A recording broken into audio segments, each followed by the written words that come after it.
New Life Fellowship in Keswick, Iowa is hosting the Victorious Living Conference Friday, August 23rd through Sunday, August 25th, with guest pastors Luke and Jana Hobbs from Tennessee. You're invited to make plans to join New Life Fellowship in Keswick for this dynamic time of anointed worship, teaching, and ministry. New Life Fellowship is located just south of Keswick on Highway 22. The conference schedule is Friday, August 23rd at 7 p.m., Saturday, August 24th at 6 p.m., and Sunday, August 25th at 6 p.m. We hope to see you for the Victorious Living Conference.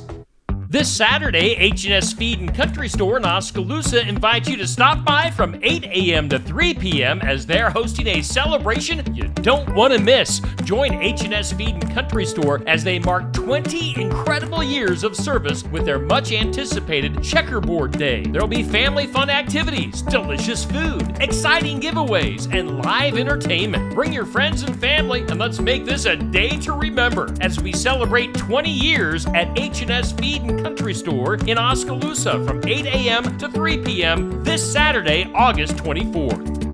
Central Empire Wrestling presents Bridge City Slam 6 live Saturday, September 7th at the Bridgeview Center in Ottumwa. Come see Jake the Snake Roberts, Buff Bagwell, former WWE Tag Team Champions Demolition, Real One Enzo Amore, The Powers of Pain, The Boogeyman, Snitsky, Jordan Grace, Cameron Burnett, and the stars of CEW. Tickets start at just $20 and include the Fan Fest from 4 to 7 p.m. Get your tickets through Ticketmaster or at the Bridgeview Center in Ottumwa. It's Bridge City Slam 6, live Saturday, September 7th at the Bridgeview Center in Ottumwa.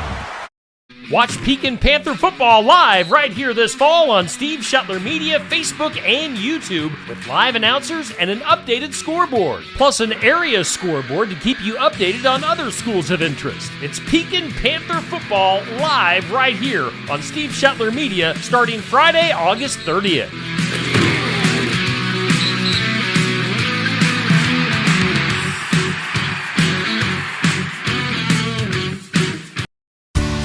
Corn and soybean growers are reaping the benefits of cover crops, but may find them a challenge to establish in the fall. Learn why on Successful Farming Radio. Successful Farming Radio, providing information farmers need in the field, in the shop, and in the office. Committed to growing your business in agriculture. Check out our full lineup of Successful Farming podcasts. The Successful Farming podcast goes in-depth into the topics that affect farmers and ranchers. The 15 Minutes with a Farmer podcast offers a quick conversation between an editor and a farmer. The SF Shorts podcast offers bite-sized interviews about agricultural topics. And the SF Daily podcast covers commodity markets, weather, and the big things happening in agriculture each morning. Search for Successful Farming wherever you download your podcasts. Get the latest ag news, markets, weather, and more when you sign up for today's news from Successful Farming. Register at agriculture.com/newsletter for today's news, the free Successful Farming e-newsletter. Once a day, you'll get an email packed with relevant news hitting the ag industry online and around the nation, along with the 3 big things happening today. Visit agriculture.com/newsletter to subscribe to today's news from Successful Farming. If you've been seeding fall cover crops and finding they're stunted or not growing at all, take a look at your residual herbicide program. A team from the University of Missouri conducted field studies over 3 consecutive years to evaluate the impact of more than 24 residual herbicides on 8 cover crops. Kevin Bradley is an extension weed scientist at the University of Missouri and says the number one factor is weather. The drier it is, the better chance herbicides will affect cover crop establishment. The breakdown of most herbicides is associated with microbial activity in the soil. So that microbial activity is going to be far greater under normal damp, wet conditions. But in a drought, that all changes quite a bit. Some herbicides are broken down chemically in the soil, and those processes are also dependent on moisture.